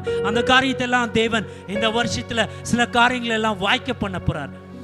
ஹalleluya, ஹalleluya. நம்ம வாய் திறந்து ஜெபிக்கலாமா? Lord, we thank you, we praise you. ஆவியானவரே உமக்கு நன்றி. ஹalleluya. ரிகாபா ரிபாபா பாபா பாபா ஷா ஷந்தரா திரா ரகா பாபா பா. ஆவியானவரே நன்றி தகப்பனே, நன்றி அப்பா. இந்த நாட்களில் நீர் எங்களோட ஆவியானவர் இடைப்பட்டதுக்காக, ஆவியானவர் நீர் எங்களோட பேசினதுக்காக ஆவியானவரே உமக்கு நன்றி தகப்பனே, நன்றி ஆவியானவரே. ஆவியானவரே, நாங்கள் பிசாசுக்கு இடம் கொடாமல், ஆண்டவரே அசுத்த ஆவிகளுக்கு இடம் கொடாம பரிசுத்த ஆவிக்கு இடம் கொடுத்தக்கதாக, பரிசுத்த ஆவியானவருக்கு நாங்கள் இடம் கொடுக்கத்தக்கதாக ஆவியானவர் நீர் எங்களை பொறுப்பெடுத்து நடத்தும். ஆவியானவர் எங்களுடைய பலவீனத்தெல்லாம் மாற்றும். எல்லா பலவீனங்களை இயேசுவின் நாமத்தினால, இயேசுவின் உயிர்த்தெழுந்த வல்லமையுள்ள நாமத்தினால் Lord, we rebuke it. Lord, will bind it in the name of Jesus. Will bind it in the name of Jesus. ஆவியானவரே எல்லா பலவீனங்களை நீக்கி போடும். ஆண்டவரே, இங்க இருக்கிற தாய்மார்கள், இங்க இருக்கிற சகோதரிகள் சில பலவீனம் உண்டு, அந்த பலவீனத்தெல்லாம் தொடும். ஆண்டவரே, சில ஊழிக்காரர்கள் அம்மா அவங்களுக்கு ஆண்டவரே சில பலவீனங்கள் உண்டு, அந்த பலவீனத்தெல்லாம் தொட்டு ஆவியானவர் நீர் தொட்டு பூரணமான சுகத்தை நீர் கட்டளையிடும். ஆவியானவர் நீர் அவங்களோட ஆட்கொள்ளும். ஆண்டவரே, ஆண்டவரே, இந்த ஊழிக்காரருடைய குடும்பத்துக்காக நீர் ஒரு வேலியை போட்டு அடைத்திருக்கீங்க. இன்னும் உடைய வேலி, இன்னும் உடைய பாதுகாப்பு. ஆண்டவரே, உங்களுக்கு விரோதமா சில பேர் எழும்பியிருக்கிற சில பேர், சில ஆவிகள், ஆவியானவரே அவைகள் எல்லாம் இயேசுவின் நாமத்தினால நாங்கள் முறியடிக்கிறோம் தகப்பனே. இயேசுவின் நாமத்தினால Lord, we rebuke it, will bind it in the name of Jesus. Hallelujah. Hallelujah. Thank you Jesus. Thank you Holy Spirit. Hallelujah. Thank you Holy Spirit of Father. ஆவியானவரே நன்றி தகப்பனே. இங்க இருக்கிற ஒரு சிலர் ஆண்டவரே அவங்களுக்கு சில சரீரத்தில் சில ஆபரேஷன், மேஜர் ஆபரேஷன் பண்ண வேண்டியிருக்கு ஆண்டவரே. ஆனால் அந்த சகோதரிங்க உம்மிடத்தில் முழுமையா விசுவாசத்தோட ஜெபிச்சா அந்த மேஜர் ஆபரேஷனே அவங்களுக்கு நடக்காத தகப்பனே. நீர் தொட்டு சுகப்படுத்துற தெய்வம், நீர் தொட்டு பூரணமான சுகத்தை கொடுக்கிற தெய்வம் தகப்பனே. ஆவியானவர் அவங்களை தொட்டு நீர் பூரணமான சுகம் கொடும் தகப்பனே. நன்றி ஆவியானவரே, நன்றி ஆவியானவரே, நன்றி தகப்பனே. Thank you Lord, thank you Holy Spirit of Father, Holy Ghost, we thank you Holy Spirit. நன்றி ஆவியானவரே, எங்களோட இடைப்பட்டதுக்காக நன்றி. தொடர்ந்து உம்முடைய ஊழியக்காரர், உம்முடைய பிள்ளைகளையும் ஆண்டவரே, இந்த சபையும் நீர் அபரிதமா நீர் ஆசீர்வதியும். அவர்கள் ஜெபிக்கிற ஜெபங்கள், அவர்கள் ஏறெடுத்திருக்கிற அநேக ஜெப குறிப்புகள் ஆண்டவரே, அவைகள் எல்லாம் நீர் வாய்க்க பண்ணும் தகப்பனே. அவைகள் எல்லாம் அவர்களை நிறைவேற்றும், அவர்களை ஆசீர்வதியும். இயேசுவின் மூலமாய் ஜெபிக்கிறோம் பிதாவே.